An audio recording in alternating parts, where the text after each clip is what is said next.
Bueno, ahí estamos. Nos vamos preparando. Mientras se van sumando los compañeros y compañeras.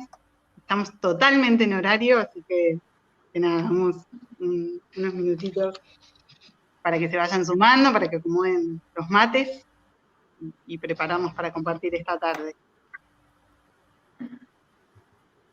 Ahí cuando nos den el ok.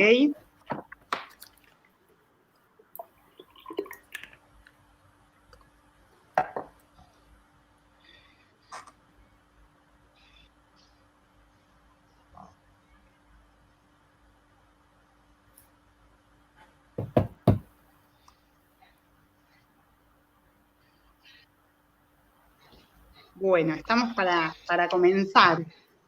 Buenas tardes a todas, a todos, a todos los que se van sumando a este espacio de a poquito. Desde el Colegio de Trabajadores y Trabajadoras Sociales de la provincia de Buenos Aires, les queremos dar la bienvenida.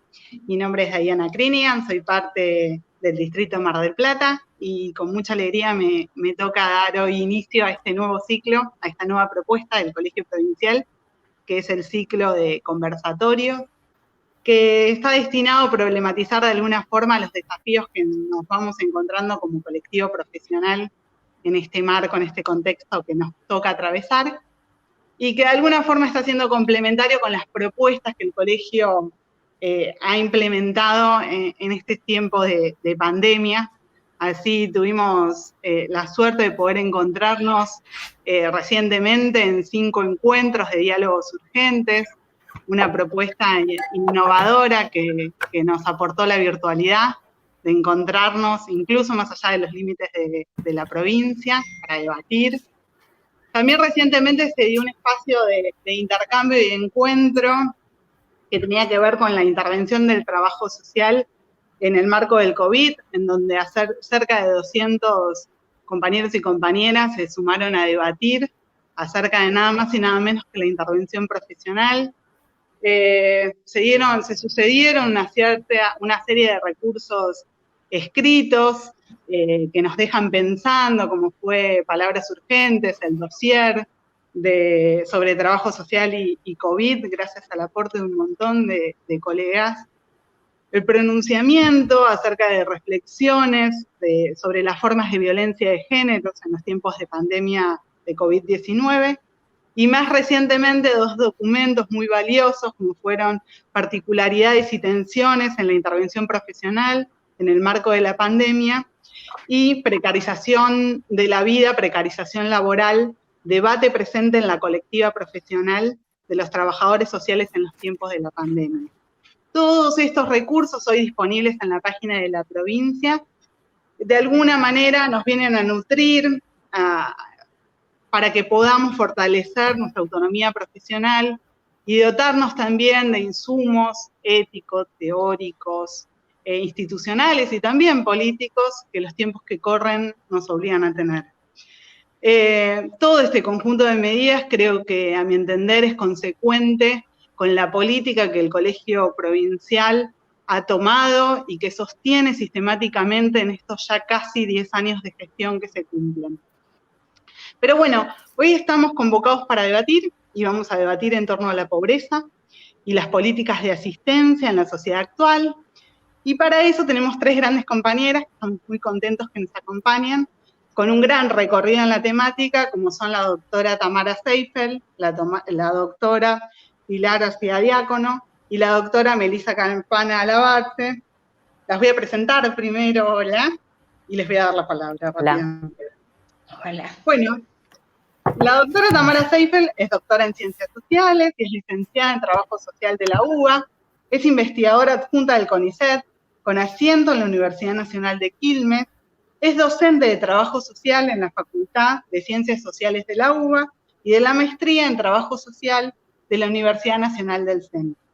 Sus investigaciones se centran en la clase obrera, pobreza, Estado, políticas sociales y más específicamente en política asistencial. La doctora, habíamos acordado un orden, lo voy a repetir. La doctora Melisa Campana Alabarte es investigadora del CONICET, docente de la Escuela de Trabajo Social de la Universidad Nacional de Rosario, coordinadora del programa de estudios sobre gubernamentalidad y Estado, de la Universidad Nacional de Rosario, integrante de la Red Argentina de Investigación sobre Asistencia Social. Y la doctora Pilar Arteagácono es graduada de Ciencias Políticas, especialista en Gestión de Políticas Sociales y doctora en Ciencias Sociales de la Universidad Nacional de Buenos Aires. Miembro de la carrera de investigador científico y tecnológico del CONICET, codirectora del Grupo de Trabajo Interdisciplinario de Derechos Sociales y Políticas Públicas, profesora de la carrera de Sociología de la UBA y docente en diferentes maestrías, asociadas con el campo de las políticas sociales. Es autora de diferentes publicaciones, entre las que se destacan la política del mientras tanto, programas sociales después de la crisis del 2001-2002, publicada por Biblios en 2012. ¿Cuál es la idea de esta tarde? De alguna forma es poder dar un momento a cada una de las compañeras para que puedan expresar sus ideas, para después poder ir recuperando los aportes, las consultas, las sugerencias que vayan surgiendo, que van a poder ir haciendo a lo largo de todo el vivo, en el chat, y que vamos a recuperar para darnos un espacio para la reflexión, el intercambio, la construcción colectiva, en última instancia, para podernos ir enriquecidos de esta tarde compartida.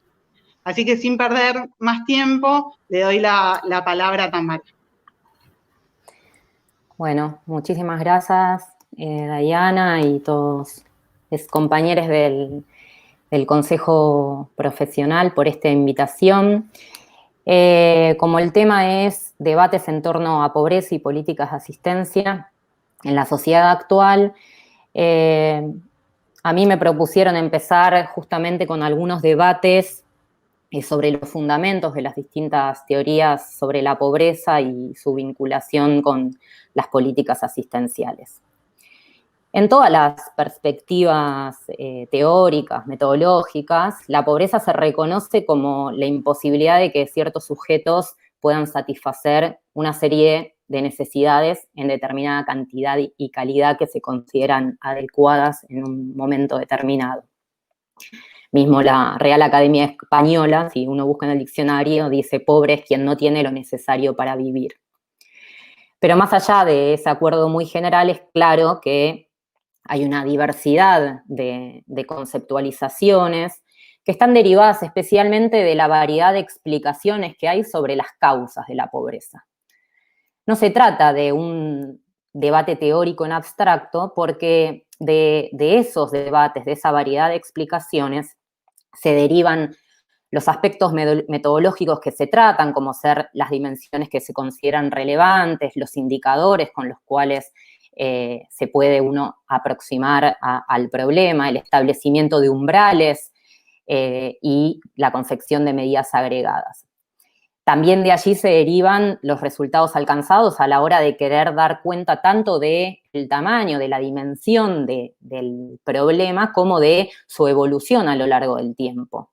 Y, por supuesto, de allí se derivan también las formas de acción política general para enfrentarlas, entre las que se encuentran las intervenciones profesionales del trabajo social. Y en cada forma de intervención se encuentra, sea de forma explícita o implícitamente, una forma de comprender la pobreza, de explicar su origen, sus causas. Yo me voy a centrar en 4 formas generales, hay más, pero en estas 4 por la forma que han impactado en nuestra profesión, que impactan en las propuestas de intervención profesional y en cómo se piensa el problema. Por un lado, hay una conceptualización que fue la generalizada pasado mediados del siglo XX, pero que sigue teniendo peso como justificación ayornada de algunas propuestas de intervención, que es aquella que plantea a la pobreza como, en su momento, la planteaba como producto transitorio de un proceso de modernización al cual debían adaptarse las estructuras mentales de la clase obrera ancladas en el tradicionalismo, ¿sí? Son las propuestas, sobre todo, que se expresan en el marco de el periodo desarrollista. Sin embargo, hoy mismo tenemos muchas intervenciones que basan su justificación en la necesidad de incidir en las estructuras mentales de la clase obrera, no planteadas de esta manera, pero sí, por ejemplo, bajo el discurso de recuperar la cultura del trabajo, de la necesidad de recuperar el esfuerzo propio que se habría perdido, que coinciden en la forma de pensar el problema de la pobreza, asociado a un problema de la subjetividad de los mismos sujetos que padecen el problema. Por otro lado, encontramos con fuerza en la profesión enfoques que retoman los desarrollos de Castel, el autor francés, bastante leído en el colectivo profesional, para plantear la necesidad de dar cuenta de situaciones de riesgo o zonas de vulnerabilidad, en los términos de Castel, que pueden conducir a la condición de pobreza. El impacto de Castel en nuestro país fue muy importante, tanto en la identificación de pobreza como exclusión, como en el debate sobre las zonas de vulnerabilidad y en el intento de actuar sobre las mismas. Y en base a estos desarrollos, algunos autores sugieren la importancia de incorporar también el problema de las estrategias familiares, de vida, de reproducción, digamos, no importa el concepto que se utilice, pero relativo a las prácticas de los propios sujetos que padecen la pobreza. Problema que ya Susana Hintze, hace bastantes años, planteaba que se centraba en la práctica de los pobres, abandonando la explicación sobre las causas estructurales de la pobreza. De esta forma, en algunos enfoques, la pobreza se explica y su transmisión entre generaciones por el hecho de que los pobres, por ejemplo, no inviertan en capital cultural. En otros se retoma para explicar por qué las mismas políticas destinadas a superar la pobreza tienen efectos diferenciados sobre la población a la que se dirigen. En nuestro campo, en el trabajo social, aparece con mucha fuerza la noción de resiliencia, que lo que hace es precisamente tratar de explicar por qué una misma política tiene efectos diferentes sobre la población, nuevamente poniendo el foco sobre los sujetos que la padecen. Este tipo de conceptualización está en la base de la justificación de las condicionalidades en las políticas de transferencia de ingreso, como, digamos, ser la asignación universal por hijo, y como han señalado muchos autores, entre ellos Manuel Mayardi, que es miembro de este consejo profesional, operan como un mecanismo de culpabilización individual, porque cuando los resultados alcanzados por las políticas asistenciales no son los esperados, el problema es del sujeto que es receptor de esa política, ¿sí? Mecanismos de culpabilización y mecanismos de diferenciación al interior de la población destinataria. Por otra parte, encontramos muchas producciones en las que el proceso de empobrecimiento se explica por la retirada del Estado, sobre todo a partir de las transformaciones que se evidencian en el campo de las políticas sociales a partir de la década del 90. Es una de las conceptualizaciones más extendidas como explicación general en nuestro campo profesional, aun cuando no hay ningún tipo de evidencia científica que pueda justificar el planteo de tal retirada del Estado, sino todo lo contrario. Como hemos trabajado en muchas de nuestras publicaciones y en nuestra investigación, el gasto público en general y la presencia estatal, y en especial el gasto social, aquel destinado a la política social, viene creciendo sistemáticamente. Crece asimismo el peso del gasto social en el consumo obrero, es decir, que cada vez más el gasto social, el Estado, tiene un peso mayor en el consumo frente al peso que va teniendo el salario, esto lo voy a retomar después. Crece la regulación estatal de diversas áreas de la vida social. Esto no significa, esto que estoy diciendo, que el Estado y el gasto público crezcan en la regulación de la vida y en la participación del consumo obrero, que el mercado retroceda. Porque mercado y Estado no son espacios contrapuestos en donde gana uno o gana el otro. Esto también lo dejo planteado ahora y lo voy a lo voy a retomar un poco más adelante. En vinculación con esta propuesta, también se desarrolla el llamado enfoque de derechos, que también tiene un impacto muy importante en la profesión.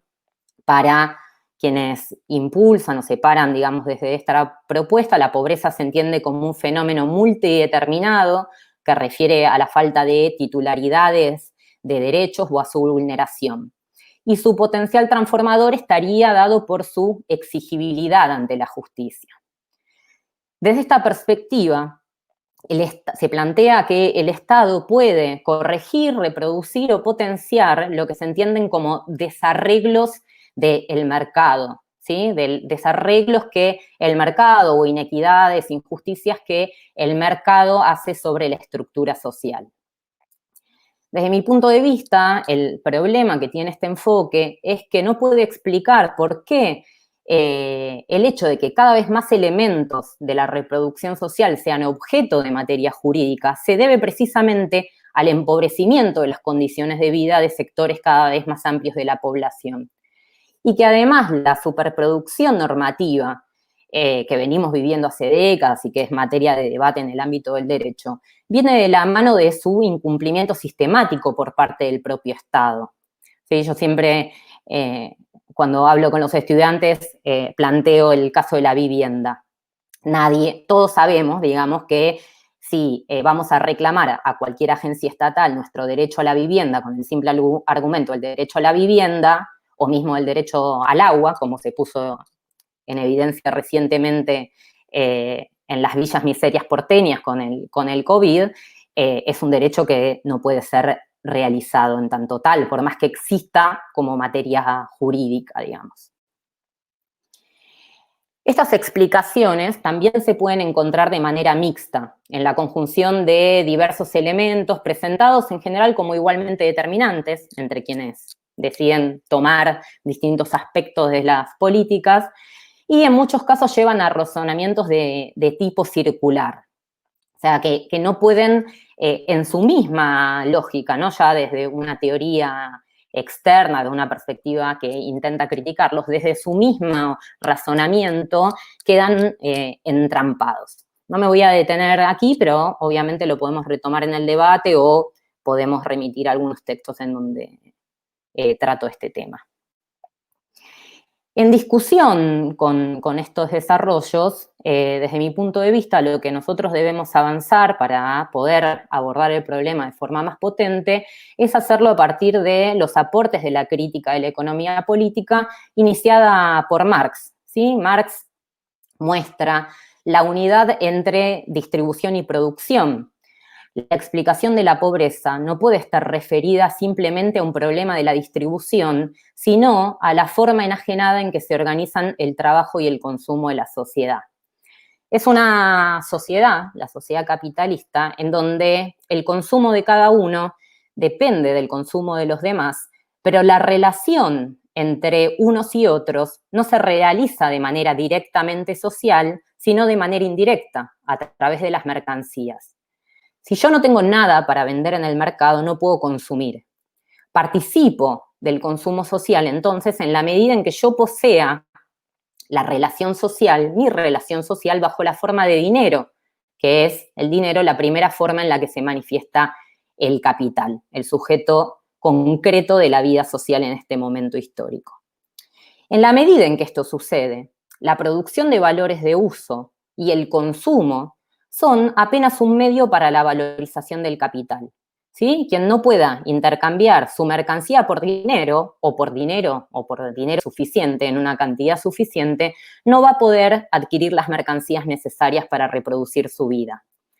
Por eso Marx decía que todos los obreros, ¿sí? Todos los que lo único que tenemos para vender es nuestra fuerza de trabajo, por tanto también los trabajadores sociales, somos pauper virtuales, ¿sí? Potencialmente pobres. Luego, Marx desarrolla cómo esa potencia, eso que aparece como una potencia, se desarrolla en términos generales con el aumento constante de la capacidad productiva del trabajo bajo la forma de la producción de plusvalía relativa, que lo que hace es expulsa a masas enteras de seres humanos que aparecen como sobrantes para su proceso de valorización. El capital produce de manera entonces normal a una porción de los vendedores de fuerza de trabajo que no consiguen vender su fuerza de trabajo o que solo lo hacen a condición de venderla por debajo de su valor, afectando, por tanto, su normal reproducción. Quien no la puede vender o quien la vende por debajo de su valor no se puede reproducir normalmente. Desde nuestra perspectiva, la forma más potente, siguiendo, digamos, esta crítica a la economía política y estos desarrollos de Marx, para abordar el problema de la pobreza en Argentina, es enfrentando las formas que toma la acumulación de capital en nuestro país. ¿Sí? El capital es mundial por su contenido, pero nacional por sus formas. Entonces, cuando nosotros enfrentamos la pobreza en nuestro país, nos enfrentamos a una forma nacional de contenido mundial. Acá voy a ser muy sintética porque el tiempo no permite un desarrollo amplio del tema. De manera general, lo que vamos a decir es que se trata de una forma de acumulación de capital que su especificidad reside en la apropiación de renta de la tierra por parte de los capitales que operan internamente. Y que desde mediados de los 70, ante la contracción de esta fuente de riqueza, el capital que opera en Argentina encuentra en la baja salarial una nueva fuente sobre la cual valorizarse. Ante cada ciclo contractivo que pasa el capital, se profundiza la necesidad de avanzar sobre nuevas fuentes de valorización distintas a las normales, es decir, distintas a la normal explotación de la fuerza de trabajo, una normal explotación que implicaría salarios que no sean de pobreza. Sobre estas bases se explica que el nivel de empobrecimiento que sufre la clase obrera argentina tenga un piso cada vez más elevado. La pobreza pasó a constituirse en una necesidad de la forma en que se acumula el capital en nuestro país. Y la pobreza y esta necesidad y esta particularidad del capital que opera en Argentina explica a su vez lucha de clases mediante, por supuesto, la expansión de la asistencia que realiza el Estado y, por tanto, también la expansión de la demanda de nuestra profesión. Entonces, no se trata de que el capital se desarrolle en nuestro país, o sea, no es una falta de desarrollo, es el desarrollo normal de la acumulación de capital en la Argentina, el que condena a la pobreza a sectores cada vez más amplios de la clase obrera. Tampoco se resuelve la pobreza con más Estado. El capital es unidad de las relaciones económicas, jurídicas y políticas. El Estado no es un ente exterior, sino parte constitutiva. Mucho menos se trata de cambiar la cultura de los pobres o de incidir en sus estrategias para no reproducir situaciones de pobreza. De lo que se trata es de la forma, de reconocer la forma en que el capital determina a la clase obrera argentina y las potencias que le pone también como fragmento del sujeto portador de la superación del modo de producción. Un modo de producción que tiene a la pobreza como resultado y como condición de su reproducción. Si los trabajadores sociales no tenemos conocimiento de estas determinaciones, de las determinaciones generales de esta forma de organización de la vida que es el capitalismo, si abordamos de manera separada la distribución de la producción, si las relaciones económicas quedan naturalizadas como objeto que debe ser tratado por otros cientistas sociales, y de esta manera también se convierte al Estado en el garante de un abstracto bien común, lo único que nos queda es ser expresión de lo que yo hace un tiempo llamé conciencia estatal, expresión de la conciencia estatal. La conciencia estatal es crítica en los momentos de contracción, pero se vuelve posibilista en los momentos de alza del ciclo.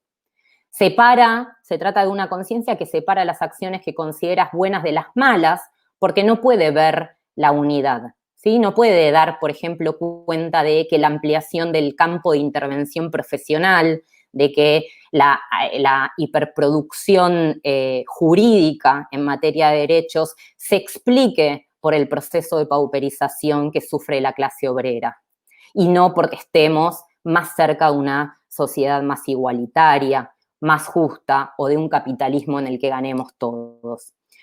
Entonces, esta es un poco, digamos, la invitación y lo que quería compartir con ustedes a modo de introducción de este debate, con la idea de precisamente abrir el diálogo, abrir el debate. Espero que lo haya. Entiendo que lo hay con el resto de mis colegas y compañeras que van a participar de este mismo panel. Muchas gracias.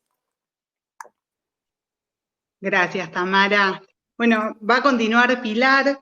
Pilar va a hacer particular hincapié en un trabajo que está transcurriendo en estos días, en estos tiempos de aislamiento, sobre la reconversión de las ventanillas estatales en temas de asistencia, así que nos va a dar la oportunidad para debatir el tema desde otras líneas y va a ser bien interesante el debate posterior, así que te doy la palabra. Bueno, muchísimas gracias, Dayana. Gracias a todas y a todos por la invitación. Es un placer enorme estar acá compartiendo con ustedes. Un poco como yo comentaba, la idea, para mí arriesgada, tenía que ver con compartir algo que estamos trabajando, que comenzamos recién a trabajar en el contexto de aislamiento. Es una línea de trabajo que no es individual, es una línea de trabajo que yo vengo realizando con una amiga y colega, que es Luisina Perelmiter, es una compañera investigadora de CONICET que trabaja el campo de las burocracias asistenciales. Tal vez algunos de ustedes la conozcan por la etnografía que hizo sobre el Ministerio de Desarrollo Social, y un poco con esta voluntad de juntar líneas de trabajo y de pensar en equipo, ¿no? Es que entrelazamos las líneas de burocracias con mi línea, digamos, tradicional, más vinculada con políticas sociales y programas sociales, políticas sociales y asistencia. En este sentido, es un proyecto que sale en el marco de la cuarentena, y por eso yo decía a los compañeros y compañeras hace un rato, bueno, estamos pensándolo, y por eso estamos abiertas, y es el primer espacio, el segundo espacio, en realidad, donde empezamos a compartir estos resultados, estas primeras aproximaciones, estas primeras lecturas, y quiero que sea visto en esta clave, y quiero que usemos tal vez el espacio para que muchos de ustedes, que son incluso personas interpeladas, porque se trata de que trabajamos sobre la reconversión del trabajo estatal de asistencia inmediata en contexto de aislamiento. Por lo tanto, probablemente muchas de las personas que estén aquí escuchando se vean directamente interpeladas. Nosotras, en el marco de los primeros días de aislamiento, y eso también me parece que es interesante de destacar, en los primeros días de aislamiento, no ahora, o sea, fue las primeras semanas, nos tomamos el trabajo, la tarea, de ver de qué manera, justamente en un contexto donde el Estado aparece interpelado por múltiples costados, por múltiples sectores y fuerzas, como un actor central, ¿no? Es interesante, el Estado aparece en la escena pública como un actor central en el proceso de dar respuesta frente a la crisis, entre otras cosas, los temas de asistencia inmediata, los temas de transferencias de ingresos, que son temas que por lo menos yo he venido trabajando, pero a la vez, por primera vez, con algo masivamente muy particular, que es la dificultad del contacto cara a cara, ¿no? Muy limitado, como un hecho novedoso. Y con un crecimiento exponencial de la demanda, de los servicios, de actividades, necesidades que se declaran esenciales, con todo lo que implica la discusión, que es interesante por ahí para abrir, sobre qué es esencial y qué no. En este sentido, nosotras empezamos a ver esa reconversión de lo que llamamos ventanillas, o de las intervenciones territoriales, o de incluso los contactos telefónicos que existían previo, todo ese entramado de oferta estatal de asistencia que existía previo al aislamiento, y que se pone, ¿no?, en una nueva puesta, digamos, en una nueva puesta en escena. Particularmente fuimos trabajando sobre diferentes aspectos. Yo ahora voy a sintetizar, pero digamos, sobre ingresos, prestaciones alimentarias, habitacionales, temas de cuidado, temas de violencia de género, campañas vacunatorias, es decir, no nos preocupó, como digo, esto está en permanente construcción, ¿no? Esto por lo menos, por lo pronto ahora estamos en construcción, ¿no? No nos preocupó concentrarnos en una jurisdicción particular. Esto no implica que no hayamos visto algunas marcas propias, lo que llamamos ciertas marcas propias de alguna gestión, sobre todo particularmente varios casos que tenemos analizados de la ciudad de Buenos Aires, donde ambas habitamos y tenemos nuestros trayectos laborales. En este sentido, lo que hicimos fue armar una estrategia diversa y un poco casera, porque la verdad es que además nosotras, fuimos adaptándonos también a este contexto. Una estrategia que implicó desde una encuesta a través de un formulario que tal vez algunos lo recibieron e incluso tal vez lo contestaron, y una cantidad de intervenciones, entrevistas, en realidad, a través de las nuevas tecnologías, que es lo que todos estamos pudiendo hacer, porque también a los investigadores e investigadoras, nos desafía, ¿no?, la imposibilidad de hacer trabajo de campo en los territorios, las observaciones, las entrevistas en profundidad, y esto es un gran tema para el trabajo de investigación que por lo pronto entiendo que vino para quedarse. También a través de audios de WhatsApp, es decir, empezamos a construir un vínculo bilateral con algunos tipos de personajes, lo que se nos aparecía a nosotras en la investigación como ciertos personajes centrales para dar respuesta en esta asistencia. Y de allí que delineamos de alguna manera, si quieren, algunos primeros emergentes, que es la idea compartir acá en este espacio con ustedes.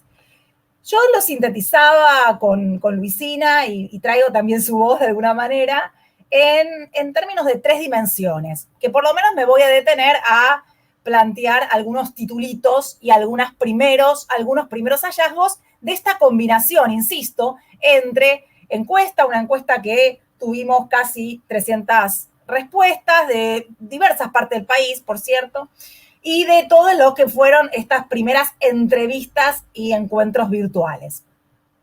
Estos 3 emergentes, me adelanto diciendo, son la frontera con la sociedad, las marcas de oficialidad estatal y la organización interna del trabajo estatal.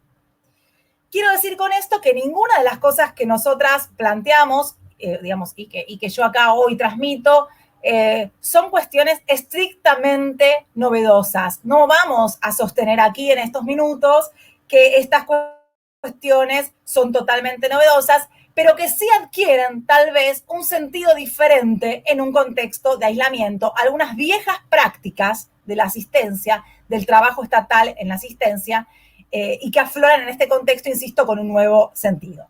La primera cuestión, entonces, en la que me voy a detener, tiene que ver con las fronteras con la sociedad.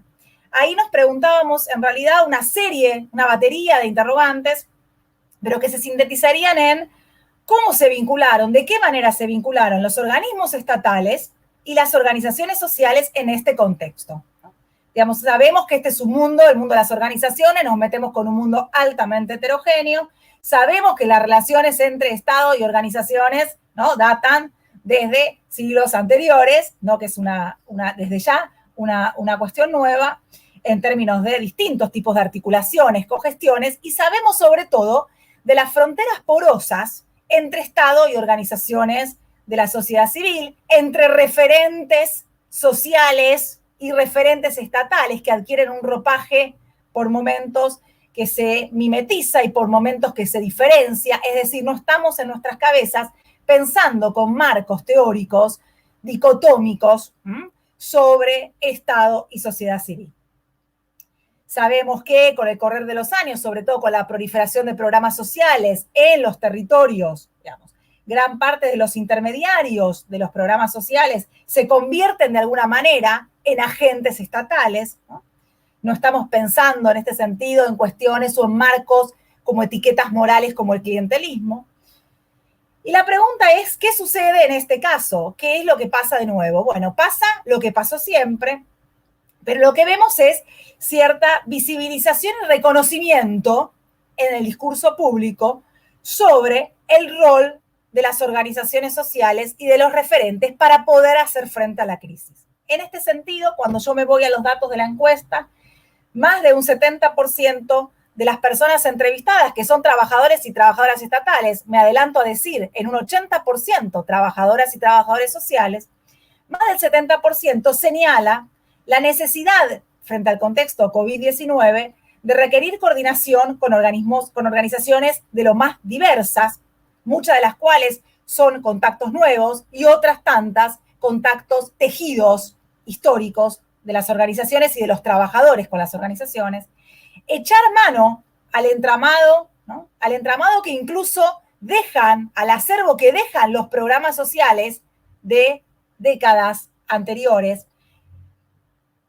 Y sobre todo, lo que en este sentido llama la atención es la masificación, insisto con que no es una novedad, sino una suerte de crecimiento exponencial de los espacios no habituales para continuar con el trabajo de asistencia inmediata. No hablo solo de los domicilios de los trabajadores y las trabajadoras, con todas las implicancias que esto tiene, sino también de organizaciones comunitarias, asociaciones civiles, escuelas, centros culturales, locales partidarios. Sin ir más lejos, veíamos numerosas imágenes de esto en todos los medios de comunicación.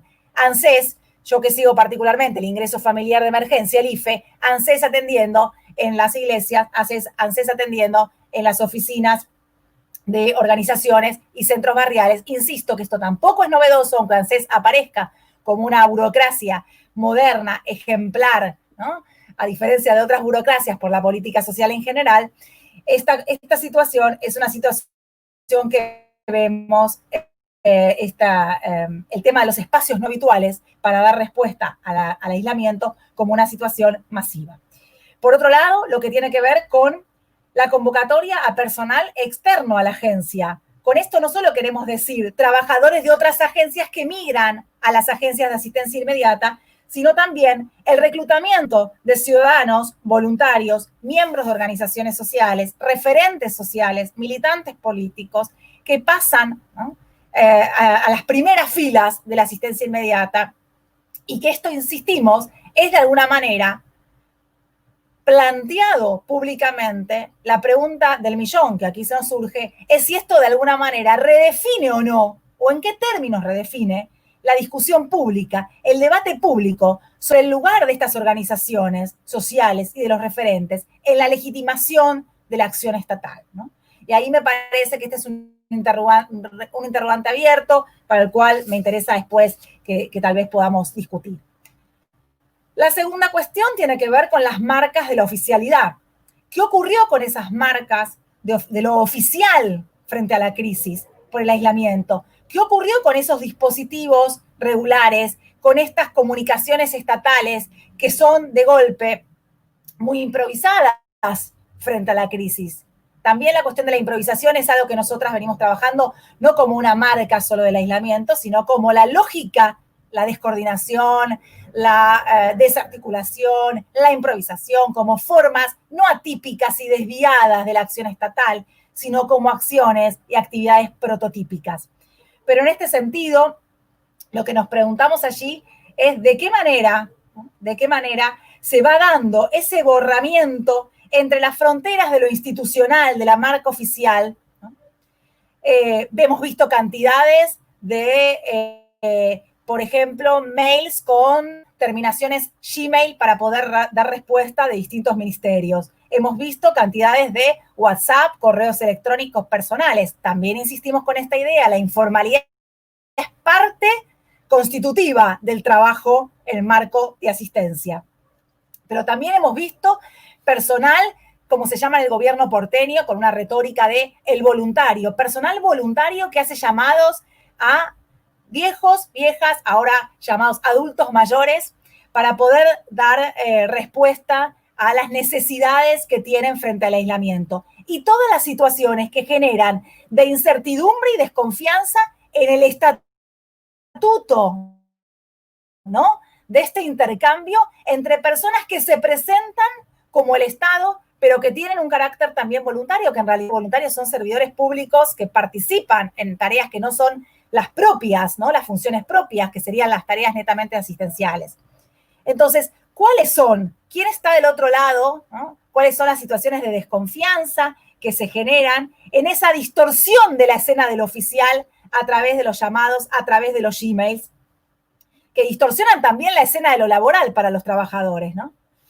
Esa desoficialización del trabajo estatal, ¿no? ¿Cuáles son las consecuencias simbólicas para la investidura estatal en estas nuevas formas de presentación?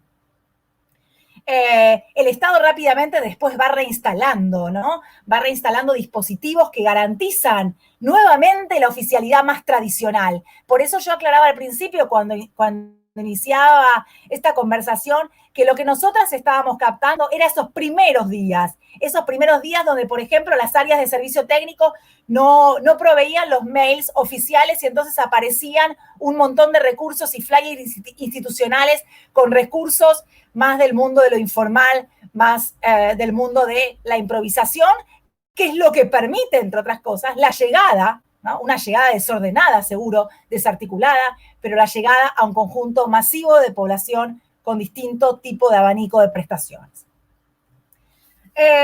Por último, me detengo en cuestiones que tienen que ver con la tercera de las dimensiones. Planteaba antes, entonces, las fronteras borrosas con la sociedad y con las organizaciones, luego las cuestiones de la marca difusa de oficialidad estatal y las desconfianzas que generan entonces en las personas que reciben esta asistencia cuando el cara a cara se interrumpe o se interrumpe en algunos casos y en otros casos se limita, se modifica.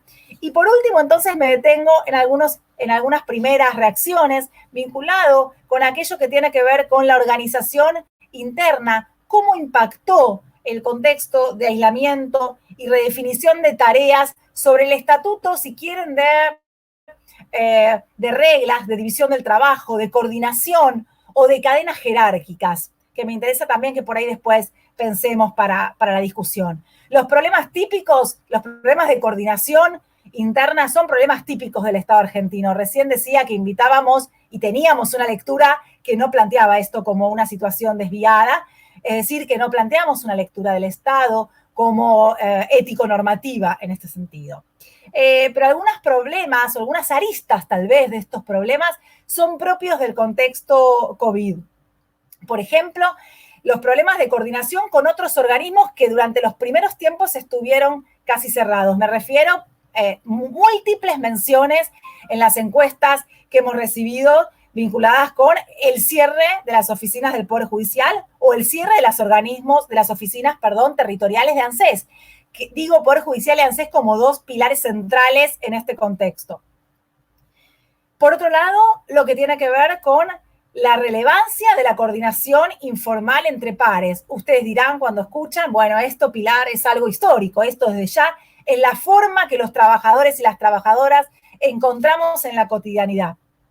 Desde ya, lo que estamos aquí diciendo es que la informalidad adquiere un lugar central, ¿no? Y tal vez que la informalidad adquiere otro lugar en la discusión pública, donde en general hay miradas que descalifican la informalidad, los márgenes de discrecionalidad desde miradas morales sobre la acción y el trabajo en materia de asistencia. Otra cuestión importante tiene que ver con el rol o el estatuto, si quieren, de las reglas y los protocolos formales de trabajo para la atención inmediata. Por un lado, esas agencias, y estoy pensando, mientras hablo, no dejo de pensar en agencias como ANSES, que en general han sido muy destacadas como agencias que funcionan con protocolos, con estandarización de mecanismos. En estos momentos han visto muchas limitaciones justamente en el momento de que los protocolos y las normas se terminan convirtiendo en grandes obstáculos en el contexto de la asistencia y hay que usar esa, en general, insisto, no tan valorada informalidad, no tan valorada capacidad de improvisación, ¿no? Es cierto también que el Estado después empieza a generar una nueva normativización y en un contexto como el aislamiento estamos sobre todo, pienso en un clásico texto de O'Donnell, en un momento de inflación de normas, ¿no? Inflación de nuevos protocolos y de nuevas certificaciones y certificados, etcétera. Pero es interesante sobre todo pensar en ese primer momento, cómo las dificultades propias de la estructura burocrática, de los sellos, ¿no? De ciertas garantías de la oficialidad, se ponen en jaque de alguna manera la llegada o dificultan la llegada de las prestaciones. En este sentido,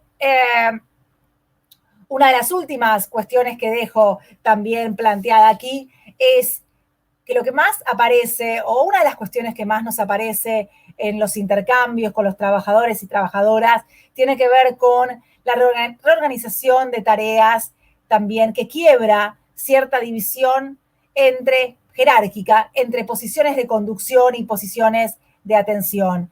Es muy frecuente que en los primeros días de la cuarentena aparezca, en este sentido, un cierto desdibujamiento de las jerarquías, en esta idea de que hemos visto varias en las redes sociales, varias imágenes de todos les ponemos el cuerpo a la cuarentena, ¿no? Todos le ponemos el cuerpo a la asistencia, e incluso cantidad. Nosotras fuimos relevando tweets de funcionarios y funcionarias de las diferentes gestiones, con diferentes improntas, pero que muestran un hacer que es muy diferente al propio de su tarea, tal vez una tarea de conducción, y que tiene que ver con realizar tareas propias de la asistencia, ¿no? Desde llevar comida, de llevar alimentos, de estar en centros de vacunación, ¿no? Para cubrir, ¿no? Y cierta sobreactuación incluso, ¿no? Puesta en escena, ¿sí? De este nuevo ropaje en el contexto de la cuarentena. En este sentido, voy a cerrar acá porque me parece que me estoy yendo muchísimo del tiempo.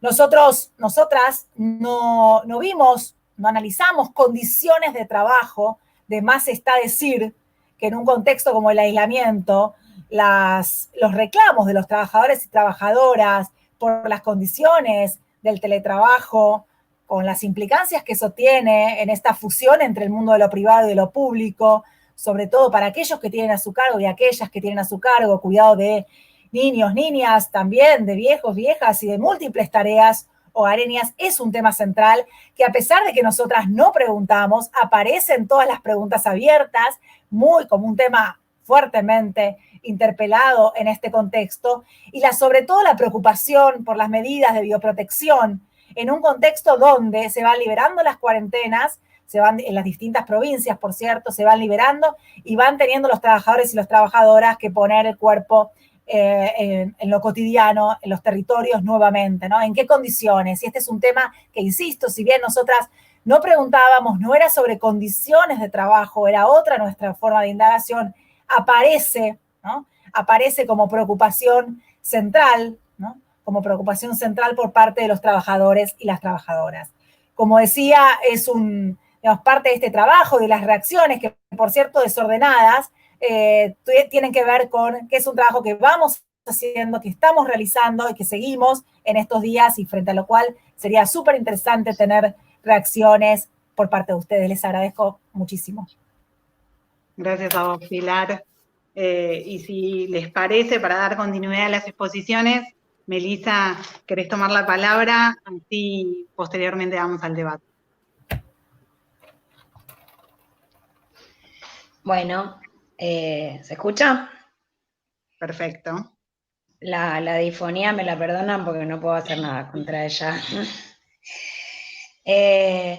Bueno, lo primero es decirles que voy a hablar mucho menos del tiempo que me han dado, porque es muy breve lo que preparé para compartir aquí.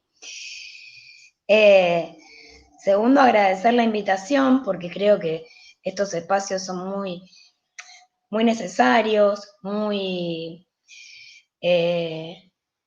buenos, no solo para debatir, sino porque efectivamente Argentina es un país enorme y no solemos tener la oportunidad de encontrarnos para saber qué está trabajando el otro, qué viene estudiando, qué viene haciendo, qué preocupaciones está abordando. Entonces, este tipo de intercambio me parece que bueno, es una buena manera de aprovechar, si vale la palabra, esta situación horrible que estamos atravesando, ¿no?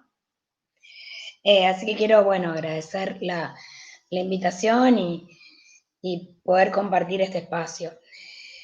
Mi idea simplemente es dejar planteadas unas preguntas y unas preocupaciones que vengo trabajando y pensando siempre con otras personas, con equipos de investigación y de estudio de distintos lugares, y que me parece oportuno situar aquí para aprovechar esta posibilidad de dialogar, ¿no? Hace bastante tiempo, por lo menos del año 2010, 2011, que vengo indagando un poco en esta relación entre trabajo social, asistencia social y dimensión asistencial de la intervención profesional. Es una preocupación que comenzó a ser identificada así como tal a propósito de los múltiples debates que se desataron en torno de la AUH, y empezamos a pensar junto con Mariana Servio, que es mi compañera de trabajo y de investigación en Rosario, que había algo que nos incomodaba de esos debates, algo que en ese momento no sabíamos definir muy bien, y que en estos años, bueno, fuimos tratando de identificar y de explicar, ¿no? Esa incomodidad respecto de los términos de la discusión. Bueno, desde ese momento hasta ahora pasaron cosas, diría nuestro expresidente, que nos fueron encontrando con otras personas con preocupaciones afines, ya sea en mesas de congresos, en jurados de tesis, en arbitrajes de revistas, en cursos, lo que sea, nos fuimos encontrando. No creo que haya sido por casualidad. Así nos conocimos con Pili, de hecho, y con el resto de mis compañeros de Argentina y de fuera de Argentina con quienes estamos discutiendo estas cosas. Y así también fue que conformamos esta red, la red de investigación sobre asistencia social en Argentina, o como nos gusta más identificarnos como el grupo de asistenciólogos, ¿no? Y bueno, desde distintas trayectorias, recorridos, perspectivas también, confluimos en ese espacio a partir de esa misma incomodidad con respecto al modo, al tipo de problematización que históricamente se ha dado el trabajo social argentino acerca de la asistencia social en particular y más en general de lo asistencial. Y para graficarlo voy a apoyarme en dos ejemplos que creo que son bastante elocuentes. El primero tiene que ver con los debates disciplinares de la última década, ¿no? En su momento sistematicé todos los debates del trabajo social argentino sobre esta relación entre trabajo social, asistencia social, dimensión asistencial, todos los debates que se dieron desde 2009 hasta 2015, ¿no? A partir de la AUH. Bueno, entonces revisé todas las revistas de trabajo social de nuestro país y encontré que sobre 814 artículos, solo 27 tematizaban de algún modo la asistencia social. También revisé las ponencias que fueron presentadas a los congresos nacionales de trabajo social durante todo ese periodo. Sobre 678 ponencias, solo 81 tematizaban de alguna manera, más directamente o más tangencialmente, la asistencia social. Bueno, ¿qué es lo que me arrojaba la lectura de ese material, de eso que sí hablaba sobre lo asistencial? Que la dimensión asistencial de la intervención profesional aparece apenas como un rasgo a superar, a ser superado.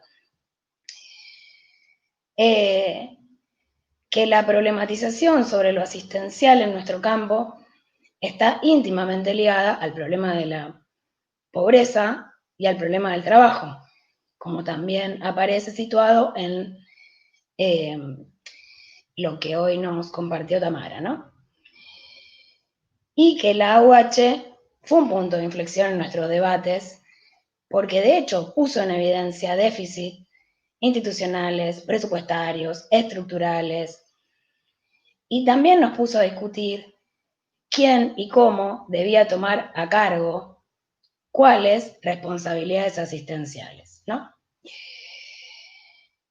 Es un primer ejemplo. Y otro ejemplo tiene que ver con los proyectos de formación profesional. Revisé el año pasado 23 planes de estudio de trabajo social de nuestro país. Dentro de ellos encontré y también revisé 68 programas de asignaturas que de alguna manera hacían referencia a lo asistencial. Y encontré algo muy similar, que podríamos resumir en 3 grandes maneras de abordar lo asistencial en nuestra formación y en nuestro país. Un abordaje vinculado a la reconstrucción historiográfica, es decir, la asistencia como una etapa dentro de una cronología que caracterizaría la modalidad de organización de las intervenciones del Estado sobre la cuestión social. Por ejemplo, aparecen en los programas caridad, filantropía, asistencia social. También en el registro historiográfico se superpone y o se confunde la historia de la asistencia social con la historia de la profesión trabajo social. Por ejemplo, en algunos programas aparece etapas del trabajo social: asistencia social, servicio social y trabajo social. Otra manera de abordar lo asistencial plantea la asistencia como una dimensión, un sector, un nivel, incluso una función, a veces de la política social y a veces de la intervención profesional. Y una tercera manera de ingresar a la discusión sobre lo asistencial reforzaba esta idea de que lo asistencial está íntimamente ligado al problema de la pobreza y al problema del trabajo. Traigo estos dos ejemplos solo para apoyarme en evidencia, para afirmar que en las trayectorias de formación y de investigación del trabajo social argentino, por lo menos en las últimas décadas, lo asistencial en general y la asistencia social en particular han tenido un tratamiento no solo marginal o residual, sino denostado. En una palabra, que tenemos una relación muy hostil con la asistencia social. Y justamente a partir de reconocer esa hostilidad, de ir desenmarañándola en sus implicancias teóricas, políticas, materiales, fue que desde la red nos propusimos trabajar en reponer el Estatuto de Derecho Social de la asistencia social, concretamente apostando a la construcción de un sistema público estatal de asistencia social sobre la base de una ley nacional de asistencia social. Como todos sabemos, en Argentina, en nuestro país, a diferencia de otros países, no existe un subsistema público estatal específico que regule y normatice y coordine la asistencia social, sino que las políticas de carácter asistencial, bueno, siempre han tenido un carácter estigmatizante, institucionalmente muy débil y muy fragmentado. Mucho de lo que ha dicho Pili, de lo que viene estudiando, muestra esa fragilidad y esa volatilidad, y también la discrecionalidad, ¿no? A que eso da lugar. Bueno, pensando en eso es que nos propusimos revitalizar de algún modo la discusión sobre la dimensión asistencial de la intervención, la necesidad de pensar la asistencia como práctica válida y como campo privilegiado de intervención, como única vía para poder discutir en el terreno de los derechos sociales lo asistencial. Y para eso no hicimos nada muy original, sino que retomamos algo que tiene que ver con el dilema central e histórico de la asistencia social. ¿Que cuál es? Si la asistencia social va a atender la mayor parte de las necesidades de los sectores identificados como pobres o de menores ingresos, o si la asistencia social va a atender una parte de las necesidades de toda la población. Dicho de otro modo, si la asistencia social debe atender a los sectores identificados como pobres, o si debe brindar un conjunto de prestaciones sociales a toda la población, no sobre la base de atributos poblacionales, sino sobre la base de necesidades reconocidas como problemas sociales que son construidos y reconocidos como tales, ¿no? En definitiva, si vamos a discutir poblaciones o prestaciones. Porque también un riesgo de centrar la discusión sobre poblaciones o atributos poblacionales también es una tradición, una corriente de producción, de estudios sobre la pobreza, que terminan por hacer esa antropología de cómo la gente vive, cómo gasta el dinero, cómo come, cómo se organiza, más que pensar en el tipo de prestación que va a afectar materialmente las condiciones de vida de esa población.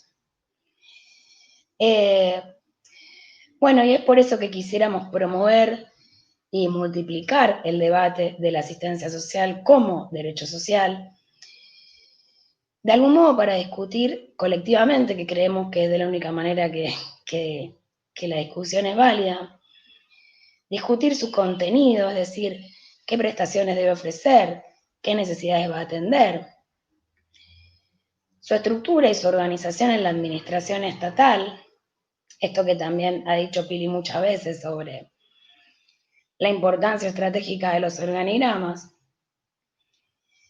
También cuál va a ser su estructura, su organización, su gestión y sus fuentes de financiamiento.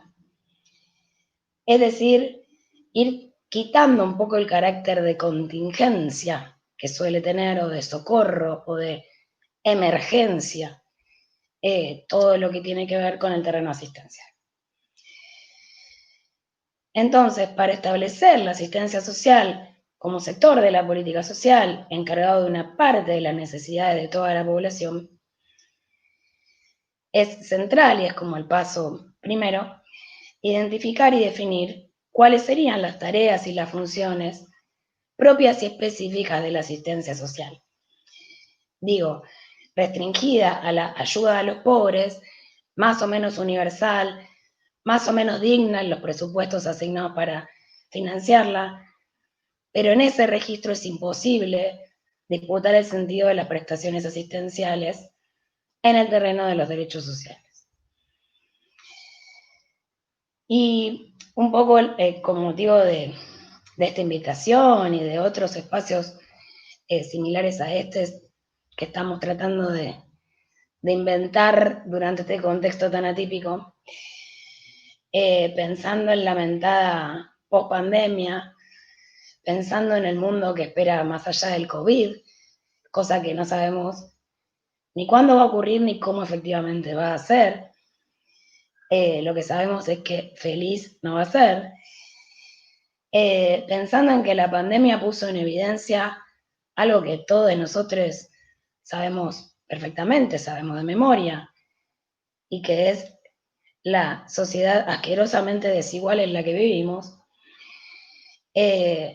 creemos que tiene una urgencia política estratégica hacernos cargo como colectivo de construir una política de asistencia social robusta, también resemantizada en sus sentidos, reconfigurada. En definitiva, que es urgente aprovechar, entre comillas, este escenario distópico. Bueno, para esto, como hemos dicho otras veces, para travestir a la asistencia social de ayuda y emergencia en derecho y permanencia. Así que, bueno, eso es todo lo que quería compartir para discutir un poco aquí. Gracias. Gracias a vos, Melissa. Bueno, primero comentarles a las tres que nos están acompañando 500 oyentes en este espacio que se fueron sumando, así que eso lo celebramos, siempre celebramos el encuentro y siempre nos enriquece. De distintos lados del país nos saludan, ya les voy a contar. Nos saludan de distintos lugares, Neuquén, Misiones, Junín, Chaco, compañeras de Cava, de Corrientes, de Escobar, de Río Negro, de Tres Arroyos, de Chubut, de Chile, de Suipacha, de Necochea, de Puerto Madryn, de Henderson, de Mar del Plata, de Río Gallegos, de La Barría, Moreno, Tandil, Pergamino, Azul, Asunción, Ramallo, 9 de Julio, Chacabuco, Tierra del Fuego, Almirante Brown, Rosario, Humahuaca, Lima, Perú, Junín de los Andes. La verdad es que emociona saber que somos tantos y tantas encontrándonos. Así que agradecerles por la claridad de sus exposiciones, siempre es un placer escucharlas. Gran cantidad de compañeros y compañeras se han sentido interpelados ante sus planteamientos, sus reflexiones, y si les parece, paso a compartirles algunos de los aportes y consultas y reflexiones que se han ido sucediendo en el chat. Es un mundo, así que para poder intercambiar un poco entre todas. Bueno, Tamara, inicialmente te saludan muchísimos estudiantes con mucho afecto y numerosos colegas destacan tus aportes de esta tarde. Por otro lado, algunos compañeros interpelan en relación al reduccionismo que se puede suceder ante el planteo que has hecho en relación a Castel, si querés hacer algún aporte en relación a eso. ¿Ahora? ¿Así? Pensé que íbamos a... Sí. Bien, pensé que íbamos a juntar preguntas. ¿Les parece o qué? Bueno, como ustedes prefieran. Intervengo, igual es muy cortito. Como quieran, yo no hice, digamos, no me dediqué a hacer una crítica específica a los desarrollos de Castel, sino a cómo se recuperan los desarrollos de Castel en la producción local para pensar el tema de la pobreza y el problema de las intervenciones, que además retoman algunos desarrollos del autor y no todos, ¿sí? Entiendo que está fuera de discusión en el colectivo profesional la importancia que tiene la categoría de exclusión como forma explicativa o como forma de caracterización de la población. La misma idea de exclusión tiene un montón de cosas detrás, ¿sí? ¿Excluidos de qué? Es una discusión que tenemos con los estudiantes desde primer año porque es una categoría que se utiliza de sentido común y de ella devienen las propuestas de que lo que hay que hacer es incluir. Hay que incluir porque hay alguien que está excluido, ¿sí? Y entonces lo que nosotros tenemos que explicar es, bueno, ¿excluido de dónde? Y cuando nosotros avanzamos sobre esa pregunta, lo que vemos es que no hay sujetos que están excluidos del modo de producción capitalista, porque el modo de producción capitalista es la forma general en que en este momento histórico se organiza la producción y el consumo social, ¿sí? En todo caso, lo que tienen es que no están teniendo empleo o que el empleo es de determinadas características. Y eso nos lleva a propuestas diferenciadas sobre qué es lo que hay que hacer para superar el problema. No sé si se entiende. Después está la discusión sobre la obra, digamos, específica de un autor, que yo, digamos, no me metí en eso, podríamos discutirlo en otro ámbito, digamos, encantada de hacerlo. Pero lo que muestran, de hecho, no sé, un autor como, ay, ahora no me va a venir el nombre, lo que se muestra en los debates más de la historia, digamos, de los términos, es que el término exclusión nace en Francia justamente cuando empieza a haber demanda de política asistencial de sujetos que hasta ese momento no demandaban política asistencial. O sea que hay que preguntarse quién es el nuevo sujeto que demanda política asistencial. porque ese viejo sujeto, el que estaba caracterizado como demandante de la política de asistencia, ya no es.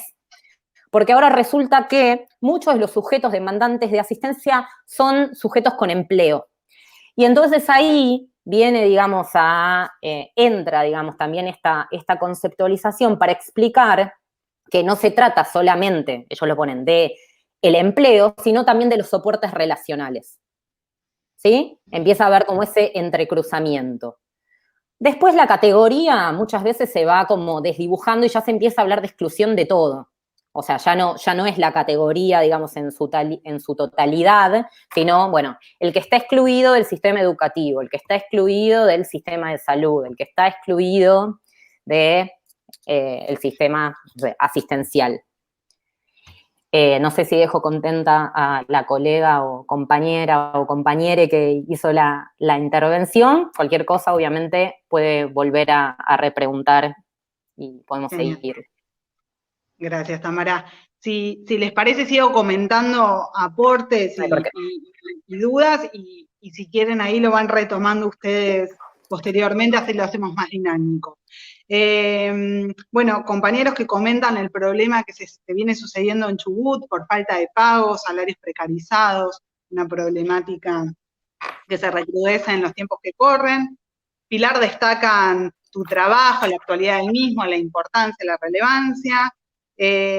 Tamara, consultan si podés sugerir autores actuales que hagan un abordaje sobre la pobreza en la Argentina. Destacan, bueno, nuevamente el estudio de Pilar en cuanto al lugar que tienen los referentes sociales, bien, si podés profundizar en relación a ese punto. Melissa, también destacan el valor de tu trabajo, de tu estudio. Plantea una compañera que hay que tener en cuenta los trabajadores sociales que quedan por fuera de la academia, la visión que tendrán ellos en relación a la asistencia, quienes no participan de manera directa en la academia. Por otro lado, trabajo social de territorio, dice que las trabajadoras sociales, comenta una compañera, que las trabajadoras sociales de territorio se han vuelto especialistas en este contexto de pandemia, en DNI virtuales, en IFE, en todo tipo de gestiones, que un poco dejan en evidencia la ausencia formal en la atención de organismos como la ANSES, el PAMI, que recién empiezan a regularizar la atención en algunos casos, con sus puertas cerradas. Lo que comenta es que estamos acostumbrados a la informalidad, pero acá parece que se acentúa.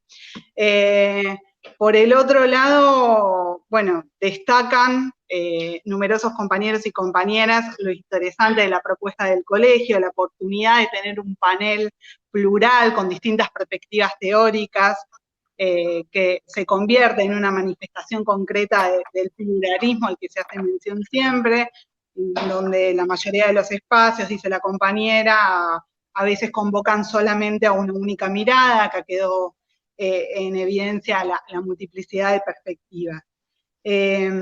Dicen que excelente el planteo, que es superador, que nos queda un largo camino a los trabajadores sociales, que implica además que nuestro rol no quede nada más que asociado a la entrega de mercadería. Desde Tartagal, Salta, saludan y hacen este comentario. Así que nada, si les parece, compañeras, si quieren tomar la palabra, bienvenida sea.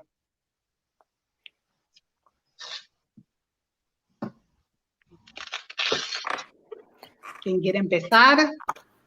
No sé, yo ya hablé, así que dejaría que... Dale, Pili. Bueno, a ver, estaba muteada, hablaba sola. Bueno saber que hay tanta gente después de hablar, porque saber que hay tanta gente es como que uno entra en una situación de, ¿no? Pánico terrible. Entonces, bueno, gracias, Dayana, por decirlo después. Bueno, agradecer los comentarios también y un placer escuchar a las amigas y colegas. A ver, en realidad lo que nosotras ahí con el tema de las organizaciones, yo vengo estudiando, en realidad, esto me vuelve a uno de los temas, le van volviendo, ¿no? Permanentemente. Yo venía estudiando el mundo de las asociaciones civiles, organizaciones no gubernamentales, organizaciones de la sociedad civil, como lo querramos llamar, con todas las connotaciones que ello tiene, en la trama de la política social argentina desde hace varios años. Empecé estudiando esto con el Jefas y Jefes, y en todas las crisis, en todos los momentos de crisis, aparece esta suerte de necesidad de recurrir por parte del Estado al entramado de las organizaciones, ¿no? Entonces uno diría, el Estado se vale de ese conjunto, de esa trama asociativa. Yo decía hace un rato, ¿no?, que sabemos todos nosotros que es, incluso en algunos casos, preformativa del Estado, en otros casos tiene que ver con ese juego de organizaciones que incluso son alimentadas por parte, ¿no?, alimentadas por parte del entramado de las políticas sociales y de los programas sociales. Estoy pensando en toda la potencia que tuvieron algunas organizaciones de la economía popular con los programas Argentina Trabaja, de cooperativismo, etcétera, digamos, cómo esos programas van alimentando toda esa trama asociativa. Entonces digo, de alguna manera, en los momentos de crisis hay una echar mano, como estos días decíamos, se echó mucha mano a la UH, ¿no? A la UH se le echa mano todo el tiempo, en el mejor sentido, ¿no? Como mayor potencia, como algo que está ahí y que es conocido y que permite llegar rápido, ¿no? Algo de eso. Bueno, a las organizaciones sociales obviamente sucede lo mismo, y como recurso de legitimación, en muchos casos, de esta llegada, como recurso estatal de legitimación, ¿no? La llegada, la posibilidad, etc. También hemos visto en los últimos años, sobre todo, yo creo que al calor de el lugar central, y pienso en la ciencia política, que es mi disciplina de origen, que ya acá estoy menos politóloga, pero en la ciencia política, el lugar protagónico de los estudios de clientelismo en el campo de los programas sociales. Y estoy pensando en los estudios de clientelismo, no al estilo de lo Aullero, digamos, no al estilo más etnográfico, sino como etiquetas morales. Y entonces creo que gran parte de esa literatura ha vinculado el rol de las organizaciones sociales con roles y de los referentes bien descalificadores. Y en este sentido, lo que la situación de aislamiento nada más pone en escena, por eso decía, nos trae cosas nuevas. No, nuevas no, esto discutíamos todo el tiempo con Luisina. Nuevas no, pero de alguna manera trae con más fuerza esto de que sin las organizaciones sociales, con un Estado retirándose de la presencia, no estoy diciendo retirándose el Estado que se retira, todo ese discurso, no estoy diciendo eso, estoy diciendo un Estado que cambia su forma de actuar por una no presencialidad en muchos casos. Sin las organizaciones y sin ese entramado, ya no era ni siquiera posible pensar en cualquier situación. Digamos, a ese nivel de extremo lo estamos llevando, y en muchos casos, digo, no puedo dejar de hacer mención a la feminización de muchos de esos espacios, de esas organizaciones, por cierto, en estos días. Entonces, ¿hasta qué punto esto de estos espacios que son borrosos, que son espacios de organizaciones partidarias, son espacios estatales, que son estos referentes, esta cosa bien borrosa que lo ha estudiado muchísimo la sociología política, por cierto, ¿no? Estoy pensando en los trabajos de no sé, de Gabriel Bomaro, sobre estos temas, digamos, en esta frontera borrosa, en estos referentes, se escenifica con fuerza en estos días, y me pregunto, no sé, no tenemos ninguna respuesta cerradita, por cierto, si sí o si no, o de qué manera recodifica la discusión pública sobre estos referentes y sobre estas organizaciones este nuevo escenario que los puso en un lugar muy protagónico para el resto de la población, para el resto de la sociedad, como lugares también de posibilitadores o como canales intermediarios, en el mejor sentido, no vuelvo de la palabra intermediario, del trabajo de la asistencia. En esa línea iba un poco la reacción, ¿no? La primera de las reacciones en este tema. Bien. ¿Quién quiere continuar? Melissa, no, ¿querés solo hacer? Quisiera, sí, o sea, una cosa muy, muy pequeña. Yo creo que hay muchos, que es muy sintomático lo que nos ha pasado como profesión. Creo que también tiene respuestas históricas, ¿no? De tradiciones geopolíticas incluso. Nuestro renegar de lo asistencial, ¿no? No es azaroso, eso responde a condiciones. Sí creo que en este contexto, y cuando digo este contexto digo cuando se hizo realidad todo lo que estuvimos leyendo y estudiando, que dijeron Saskia Sassen, Naomi Klein y todas las consecuencias del capitalismo neoliberal, son realidad, ya está, las tenemos en la tele. Creo que es una buena oportunidad para revisar esa posición renegatoria con respecto al trabajo asistencial. Creo, para retomar o para hacer un link con algo que mencionó Tamara antes sobre el sujeto de la asistencia, sin entrar en una discusión de efectos de subjetivación y cómo se subjetiviza y quién produce ese sujeto y todo eso, que no es el ánimo de este tipo de discusiones. Sí creo que, por ejemplo, veníamos antes del COVID pensando el hambre, de repente estamos pensando cómo vamos a asistir con la IFE, que no deja de tener la connotación emergencial en el propio nombre, que le íbamos a dar a 6 millones de personas y hay 9 millones de beneficiarios. Y además todas conocemos que hay mucha población gris que todavía ni siquiera fue captada para esa misma emergencia o el instrumento de emergencia que es la IFE. Entonces creo que si pensáramos con un poquito más de cariño sobre las protecciones asistenciales, no solo vinculadas a la pobreza, sino a la pobreza como categoría, digo, no como su inexistencia, categoría pobreza, sino a las condiciones de precariedad, podríamos pensar una institucionalidad un poco más robusta, menos frágil, menos sometida a los vaivenes de las estructuras del Estado, según quien lo conduzca, según los perfiles de los técnicos. Es decir, creo que también saldaríamos o daríamos un paso interesante en relación a nuestras millones de discusiones sobre condicionalidad y contraprestación, si lo pensáramos con otro estatuto.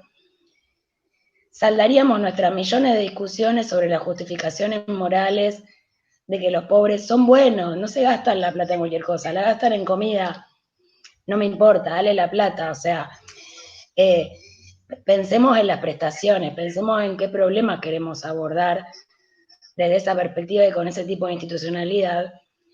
Dejemos de pensar en cómo vive la gente, qué hace con la plata y cómo vacuna a los chicos, y pensemos como colectivo que estamos en condiciones de hacerlo.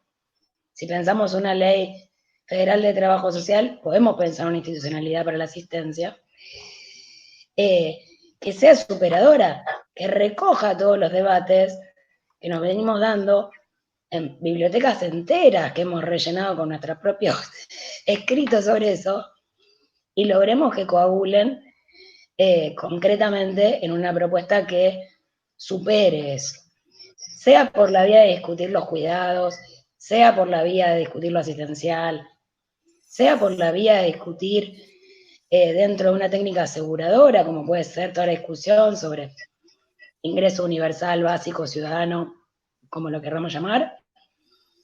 Creo que es importante que coagulemos en alguna propuesta colectiva y concreta nuestros últimos 20 años de discusión sobre esto. Bien. Melissa, en esta línea nos comentan que destacan muy interesante tu trabajo, y una compañera nos comparte: pienso en el debate necesario podría plantearse sobre la asistencia en tanto profesión de trabajo social. Toda profesión realiza algún modo de asistencia profesional, que no la llamaría asistencia social, sino la asistencia en los procesos de intervención. Creo que eso diferencia de lo que planteaste, que está más confuso. Sí, justamente lo que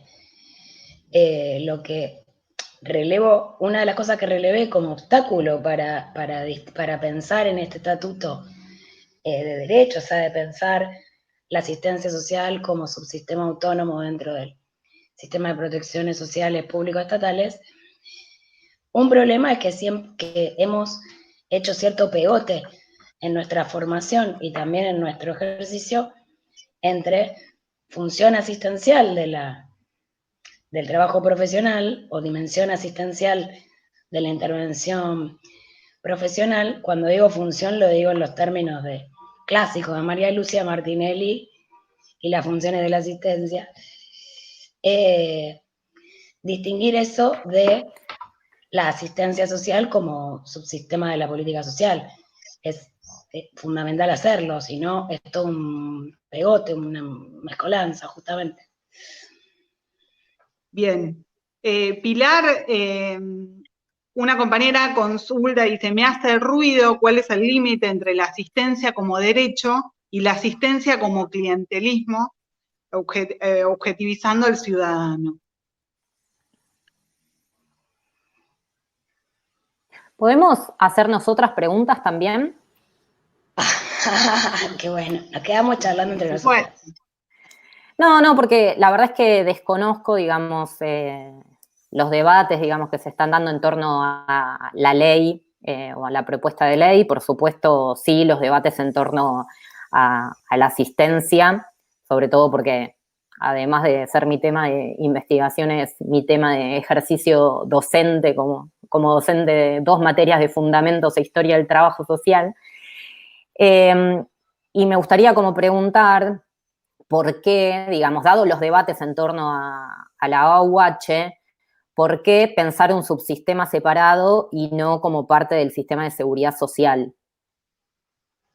O sea, ¿qué potencia tendría o por qué lo están pensando desde ese lugar? Porque, digamos, como gran parte de los debates que se han dado en torno a la AUH, justamente que si hay algo que tiene de potencia la AUH, no es sus montos, que son similares a los montos de políticas de transferencia anteriores que existieron. Cuando uno mira en términos reales, no es muy diferente de lo que implicaba el plan Jefas y Jefes en términos del monto. No es diferente en términos de la cantidad de prestaciones, aunque sí en un contexto distinto, porque lo que muestra la AUH es que llega una cantidad similar de usuarios, pero en un contexto de recuperación económica, mostrando justamente los límites de, o sea, las formas que tiene el capital local de producir empleo, ¿sí? Con un empleo precario, negro, cuentapropismo, etcétera, muy, muy elevado, que hoy se pone como muy de manifiesto en este contexto, con gente que tiene que de todas maneras salir, que no puede cumplir el aislamiento. Como en un montón de puntos, bueno, estableciendo condicionalidades, como en un montón de puntos, uno lo que ve es líneas de continuidad y el punto de ruptura, y el que yo considero que es como el aspecto más positivo de la AUH, es justamente que esté integrado al sistema de seguridad social en el sentido de que da una unidad, aunque segmentada, una unidad de clase, ¿sí? Como parte del sistema de seguridad social, que es, efectivamente, por las condicionalidades, o sea, opera de manera fragmentada, pero el sujeto al que está destinada no es el sujeto pobre, ¿sí? Bueno, nada, es una reflexión sin conocer la propuesta, entonces como para, si te podés explayar un poquito en ese sentido. Sí, a ver cómo lo puedo decir sintéticamente. Primero yo creo que con la UH tuvimos un problema para bien los profesionales del trabajo social y los que nos veníamos dedicando a pensar lo asistencial, en el sentido de que fue una medida inédita, universalizante y por su magnitud y escala y todo lo que simbólicamente significó, nos enamoró, nos encantó, ya sea para odiarla y criticarla o para salir a defenderla, todos hablamos de eso. Pero creo que después nos quedamos entrampados en seguir pidiéndole cosas a esa herramienta y no poder avanzar en pensar otras. La UH creo que tiene una naturaleza diferente que no es de naturaleza estrictamente asistencial, por lo mismo que vos decís, porque es simplemente, ni más ni menos, que la ampliación de las asignaciones familiares y una cierta, diría Castel, un análogo de lo que son para el empleo formal, ¿verdad? En ese sentido, Pili es la que más sabe sobre esto, pero no es stricto sensu un programa de transferencia condicionada, entonces me parece muy bien que esté ubicado dentro del esquema del seguro y de la seguridad social, porque es un componente no contributivo de una herramienta viejísima que eran las asignaciones familiares. En todo caso, vino a tratar de homologar un poco eso. Pienso que la asistencia social, ya te digo, resemantizando, ¿no? Ese objeto medio malito que tenemos, podría cumplir otras funciones que no son estrictamente la transferencia de ingresos o los esquemas del seguro social más bismarckiano como puede ser la UH. Pienso que, por ejemplo, en mi opinión, y los que estamos discutiendo estas bases de la ley, todo el capítulo de cuidados debería estar incluido dentro del espacio de la asistencia social. Pienso que la asistencia a víctimas de trata o de violencia de género debería estar incluido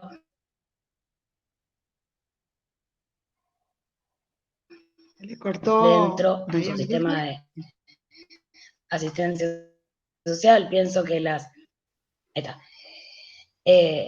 millones realizados y coordinados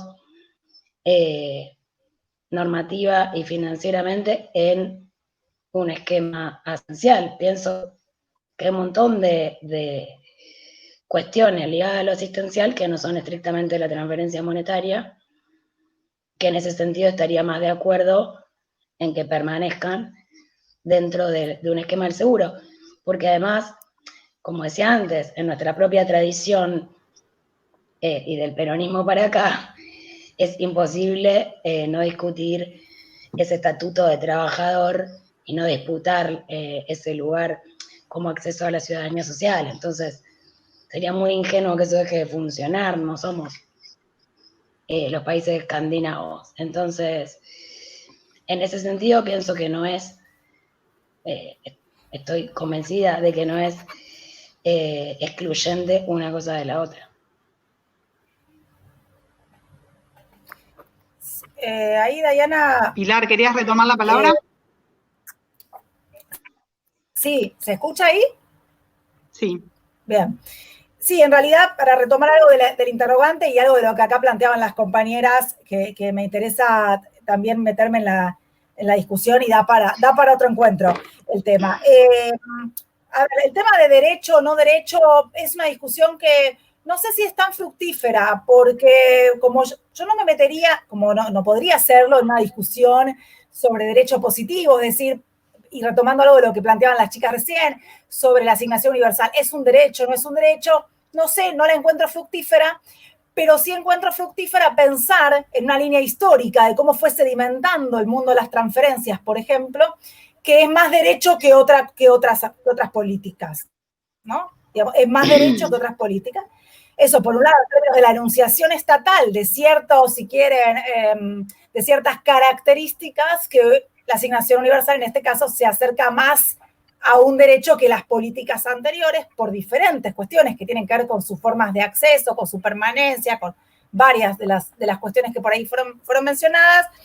Pero cuando yo estaba en relación con la pregunta vinculada con clientelismo, no me interesaba directamente plantear cómo el Estado presenta la política, sino cómo es reapropiada por parte de los actores sociales, cómo es ahí el juego recursivo entre los actores sociales con la política pública. Y en este sentido, ahí hay cierto imaginario en general de que la UH llega sola, ¿no? Y la UH llega en el marco de un montón de entramados de otros programas a la familia, de un montón de prestaciones, incluso de transferencias alimentarias, de acuerdo a cada compatibilidad. Eso es un mundillo en sí mismo, ¿no? El mundo de las incompatibilidades en este universo que nosotras estamos aquí trabajando.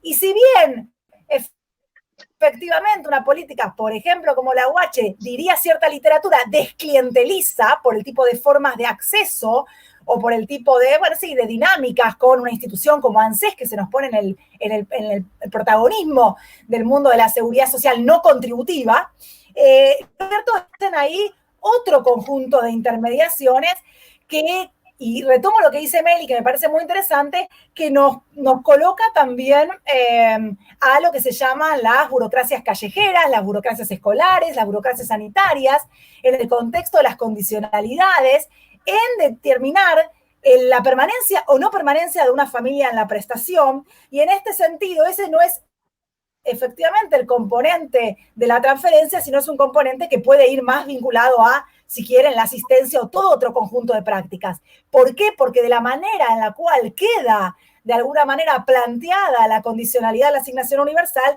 queda con el ropaje más punitivo, que es aquel que es la baja, y no pasa nada más. Yo tengo un montón de recorrido viendo el tema de las condicionalidades y hemos discutido nosotras varias veces estos temas, y es muy interesante porque esta suerte de derecho, bueno, se pone muy en riesgo cuando se trata de la permanencia o no en relación con el cumplimiento de la condicionalidad, y ahí los intermediarios típicos, la preocupación por los punteros y los intermediarios, etcétera, pierden tal vez sentido en la UH, pero recobran mucha importancia otro tipo de intermediarios burocráticos, no extrainstitucionales, estatales, para decidir de manera muy discrecional, por cierto, con muchos márgenes, la permanencia o no en función de cuáles son las exigencias, ¿sí? Y convirtiendo el mundo de las condicionalidades en un mundo, por cierto, bueno, digamos, muy abierto, ¿no? Muy abiertos, exigencias inventadas, exigencias, digamos, que generan la pérdida de la prestación.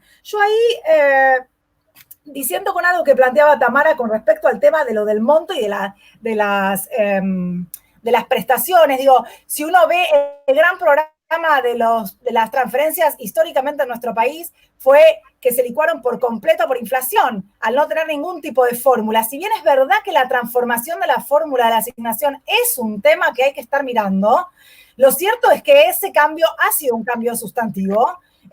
Y con respecto al tema de la cantidad de población, también me parece que ahí hay que levantar un poco a la asignación, porque si bien el Jefas y Jefes fue el anterior más masivo, con 1.8 millones, lo cierto es que este número de 3.5 millones que nos trae la UH hace ya 10 años sostenido, y este sostenido dice un montón de cosas, dice que la UH es muy masiva, coincido con un sistema bien fragmentado, pero también dice que en la Argentina han venido para quedarse las prestaciones que han sido planteadas como transitorias por reformas, ¿no?, bien estructurales, por transformaciones bien estructurales del mercado de trabajo, y que entonces, si yo veo las prestaciones que pagan CES, y con esto termino, con las prestaciones que pagan CES con el botón todos los meses, yo miro ahí que el 50% son estas no contributivas que nacen con un componente bien residual y que han venido para quedarse, y el otro 50% son las contributivas. Es decir,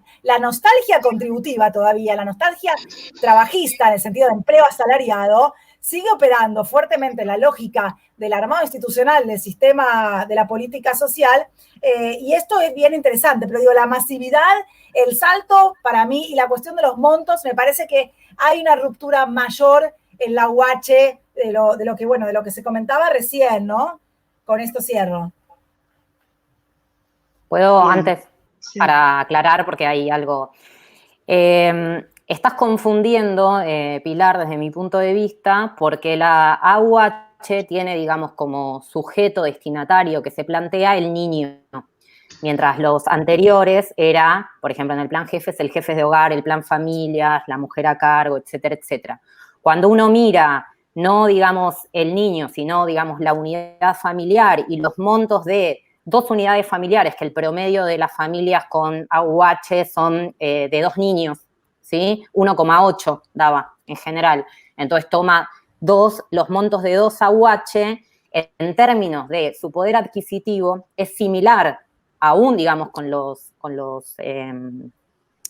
la forma en la que se va actualizando el monto, es similar a momentos de políticas de transferencia de ingresos anteriores. Te digo porque lo tengo trabajado, investigado y publicado, digamos, no es algo, digamos, que no he mirado, y me parece que gran parte justamente del problema cuando se habla digamos, de la magnitud es que se confunde unidad familiar con el destinatario. Como la UH, el destinatario es como un derecho de la infancia, aparecen los niños y no las unidades familiares.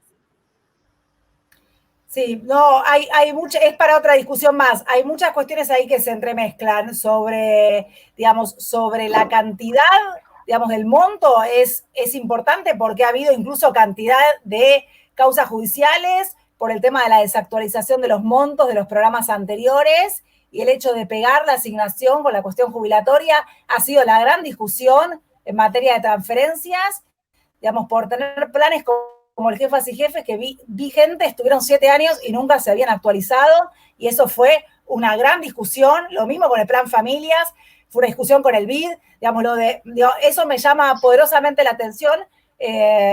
Digamos, sobre las prestaciones, es cierto que es distinta la forma de contar porque son totalmente distintos los criterios de ingreso del Jefas y Jefes, por ejemplo, y de los programas a la asignación. Digamos, es una ruptura, digamos, es muy difícil en ese sentido comparar. Lo cierto es que, digamos, la cobertura del sistema argentino, cuando uno entra por niños y niñas, que es lo que vos decís, es correcto, es verdad, uno ve que hay un 85-90% de cobertura con respecto a eso. Digo, que eso antes, digamos, dista muchísimo, ¿no? Pero bueno, digamos, es interesante porque me parece que aparte va bien de la mano a la agenda de hoy, ¿no? La agenda del IFE, que cubre el tema del grupo familiar, cuál es la situación de transitoriedad, no transitoriedad, cuál es la situación del monto, ¿no? Cuál es la base para pensar ese monto y qué va a pasar de ahora en adelante, si no sirve como piso para pensar algo o no nos sirve como piso para pensar algo para la familia, ¿no? Y el tema del grupo familiar que vos planteás, que me parece que eso, comparto plenamente, es un tema central para ver cómo montamos las transferencias, si la seguimos montando en la familia o la montamos más allá de la familia, en transferencias individuales, ¿no? Bueno, compañeras, siguen llegando felicitaciones por el espacio, nos quedamos siempre con ganas de más, nos parece pocos, pero bueno, eso es positivo. Creo que de alguna forma el objetivo de esta tarde compartida tenía que ver con irnos interpelados, irnos enriquecidos, y de esta manera cerramos un debate de 1 hora y 45, que nos parece siempre poco. Agradecerles en nombre del Colegio de Trabajadores y Trabajadoras Sociales de la provincia por sumarse, por su disposición, y nada, y las vamos a volver a convocar porque es un tema que amerita seguir profundizando el debate y el encuentro. Por pronto nos vamos a estar volviendo a ver el próximo miércoles a las 17 horas, también por el vivo del colegio, en esta oportunidad también para pensar un tema de total relevancia para el colectivo. El encuentro, el debate se va a centrar en repensando las relaciones familiares frente a las crisis contemporáneas, donde va a presentar la licenciada Marta Cimarosti y donde van a estar presentes la doctora Mónica de Martínez Bermúdez de Uruguay, la doctora Sandra Mencinas de México y la magíster Laura Ribeiro. Así que también va a ser un espacio interesante en el que esperamos que se puedan sumar. Como dije, en nombre del colegio, agradecerles particularmente a ustedes tres y también a todas y todos los compañeros que se fueron sumando, que fueron un montón, y que se fueron sumando a cada una de las propuestas que fue dando el colegio en este marco de pandemia, tomando el guante de alguna forma, y por la participación, porque la participación de cada uno de los que hoy presenciaron este vivo también la llenaron de contenido. Así que nada, un gusto, y nos estamos volviendo a encontrar el miércoles que viene a las 17. Este vivo particularmente queda disponible en la página del colegio y en todos los medios de difusión de los diferentes distritos. Un abrazo a todos. Gracias. Muchas gracias. Gracias. Muchas gracias. Un abrazo a todas y todos. Gracias. A todos.